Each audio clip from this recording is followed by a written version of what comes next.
খাওয়া দাওয়ার পানির খুব কষ্ট, টিউবওয়েল ফেলেও পানি উঠতেছে না। উত্তরাঞ্চলের মানুষের পানির এতই সংকট, টিউবওয়েলে কোনো পানি উঠছে না, সেচ দিবে তারপরেও কোনো পানি নেই।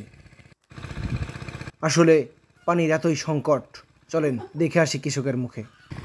ভাই আপনার নামটা কি? আপনি কি করছেন এই জমিতে? পাট বলেছি, পাটের সেচ দিচ্ছি। পাট তো সেচ না দিলে বের হবে না। না না, সেচ না দিলে বের হবে না। পানি কেমন উঠতেছে? পানি খুবই কম উঠতেছে, বিঘি হয়ে 4 লিটার তেল লাগছে। বিঘি হয়ে 4 লিটার তেল লাগতেছে। আর সময় লাগছে কতটুকু? 6 থেকে 7 ঘন্টা। 6 থেকে 7 ঘন্টা। আর যখন বেশি পানি উঠতো তখন কতটুকু সময় লাগতো? এই 2 থেকে 2.5 ঘন্টা। মানে ডাবলেরও বেশি সময় বেশি লাগতেছে। হ্যাঁ, তাতে এই পাটের মানে পাটের তো খরচও বেড়ে যাবে আবাদ করার। হ্যাঁ, খরচও বেড়ে যাবে। এখন আবাদ করা লাগবে কি? ধরেন পাট আপনি পানি সেচ দিয়ে বের করলেন, পরে আবার পানি সেচ না দিলে তো পাট মারা যাবে। আবার 1 সপ্তাহ পরে সেচ দেওয়া লাগবে। এখন আপনার জমির যে অবস্থা, মনে হচ্ছে যে পানি সেচ দিতে দিতেই তো শুকা যাচ্ছে, এরকম তো যে ঢেলগুলি। হ্যাঁ, পাটটা বের করলে আবার একটা সেচ দিতে হবে।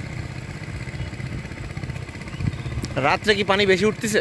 রাতে দিনে একটু সামান্য বেশি। তাই না?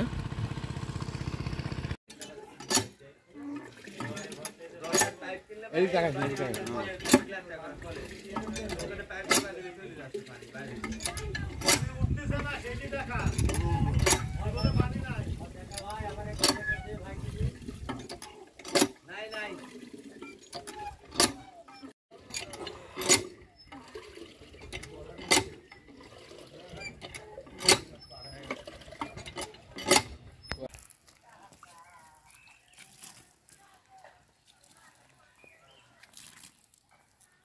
ভাই, আপনার টিউবওয়েল ঠেলতে দেখলাম, আপনি টিউবওয়েল ঠেলে আপনি পানি আসতেও দেখলাম, আমি আপনার পিছনেই ছিলাম।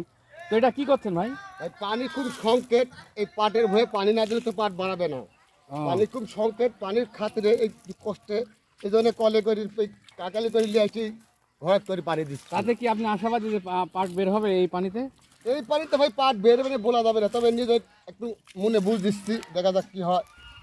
আপনার চেষ্টা আপনি করে যাচ্ছেন? আমার চেষ্টা আমি করে যাচ্ছি পাটের ভয়ে, দেখা যাক।